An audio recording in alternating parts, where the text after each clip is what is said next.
咱台湾这边嘛有真济公民团体召开记者会，共同发起着联署声明，要来支持香港的新闻甲言论的自由，而且邀请着为2007年开始，就伫香港的《苹果日报》来写专栏的作家桑普来参加记者会。桑普讲，黎智英捌亲嘴甲讲过，讲伊甘愿坐家，嘛要踮伫香港，也若无，就对不起其他的员工。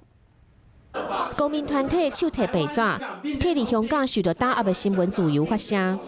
白色恐怖降临香港！白色恐怖降临香港！同一场同款画口号啊，佮有伊桑普，即马住伫台湾，伊家己讲伊是新台湾人。对2007年开始，就替香港的《苹果日报》写专栏。伊讲伊和黎智英才开讲过。他亲口跟我说，他一定会守在香港，宁愿坐牢也要去坚持到底。 所以，只要《苹果日报》一天不倒，我一天都会继续投稿。佮看一摆，这是黎智英昨去香港的警方抓起来画面，200个香港的警察搜查香港《苹果日报》的办公大楼。这款的场面，唔那是香港人真艰苦心，台湾的公民团体嘛，准备要联署支持。就是对香港的这个言论自由敲下丧钟。台湾跟香港命运相连，我们绝对不会让香港孤单。谢谢。公民团体用行动来证明台湾袂底点点，嘛希望政府会当有真正的人道救援，协同国际社会对中国采取强硬反制。